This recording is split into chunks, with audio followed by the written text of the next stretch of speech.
Hello everyone and welcome back to the channel for this new automotive news roundup. It's April 2026 and today I want to focus on BMW, which has just unveiled its new electric i3 sedan and is claiming a record range of 900 kilometers. Yes, you heard that right. 900 kilometers. While Brussels keeps trying to force us into battery-powered rollers through bonuses and penalties, BMW may have just put on the table the argument that could finally silence the skeptics. Or maybe not. Forget the ugly little i3 we used to know. We're talking here about the future of the brand. Has BMW just killed range anxiety? Or are we being sold another glossy brochure fantasy?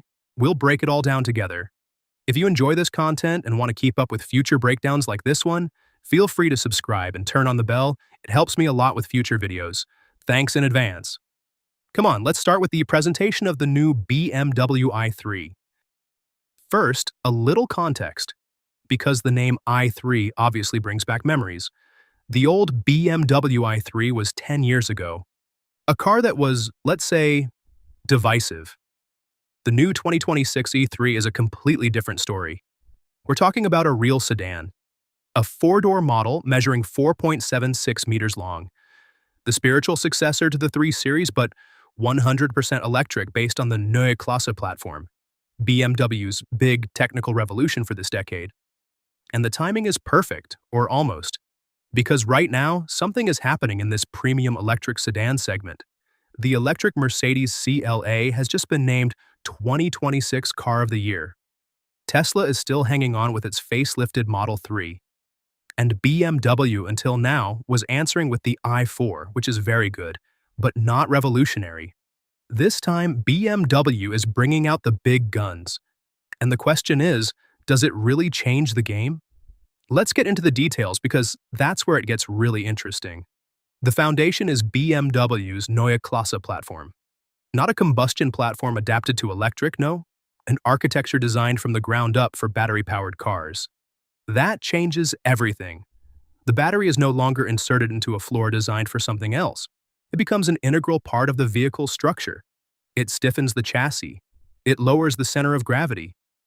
It's the same logic Tesla and the Koreans have been using for a while, but BMW is coming with its own cylindrical cells and a cell-to-pack architecture that eliminates intermediate modules. Result: more compact, lighter, more efficient. The architecture is 800 volts, which allows for very high charging power. BMW is claiming up to 400 kilowatts in DC fast charging. And the magic equation they're pushing is this: 400 kilometers recovered in 10 minutes. But hold on. To get anywhere near that charging level, you need an ultra-fast charger. And 400 kilowatt charging stations are still unicorns. The real question is, what will the average charging power be between 10 and 80%? And does the charging curve hold up over time, even in cold weather?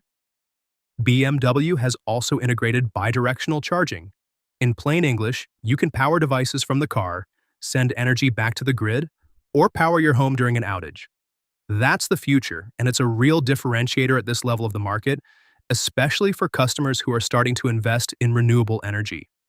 In terms of design, BMW stays within its usual language. The front end adopts a more graphic horizontal grille, the kidney grills we know, but stretched, flattened, more modern. A shark nose profile, sharp lighting signatures with diagonal elements, and the Hofmeister kink on the rear pillar. That little nod to historic 3 Series models is still there, reinterpreted in an electric style. The whole thing is understated, clean, elegant. Not revolutionary, but BMW is clearly playing the timeless sedan card. There are 21-inch wheels, very wide rear lights, and a sloping roofline for aerodynamics. The car is 4.76 meters long, with a wheelbase of nearly 2.90 meters. This is a true large sedan. Inside, BMW is going all digital. A 17.9-inch hexagonal central display with matrix backlighting.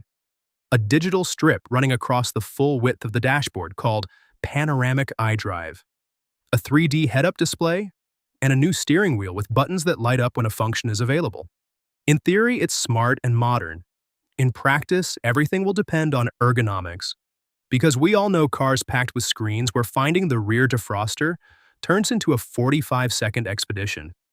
In a €70,000 sedan, we're entitled to expect better than that. BMW is also offering an M Sport package for those who want the full uniform. M aerodynamics, blue painted brakes, sport steering wheel, M mirrors. The full costume, basically.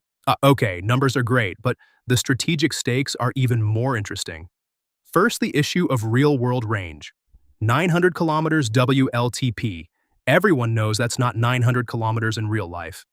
The WLTP cycle is measured in conditions that are more favorable than your daily drive. No wind, mild temperatures, a city and road mix. On the highway at 130 kilometers per hour in winter, with the heat on, you can cut that figure by a good third. Or even by half in the worst conditions. What really matters is real-world consumption at a steady speed. If BMW manages around 18 to 20 kilowatt hours per 100 kilometers on the highway, which is achievable with 108 kilowatt hours on board and good aerodynamics, then we're still talking about 500 to 600 kilometers of real range in normal conditions. And that is interesting. Second, the duel with the competition. The electric Mercedes CLA has just been named 2026 Car of the Year. It claims 800 kilometers of range in its most efficient version. BMW answers with 900. This is clearly a range war where the two German giants are sizing each other up, and the buyer wins. Against the Tesla Model 3, the i3 is clearly playing in a different price category.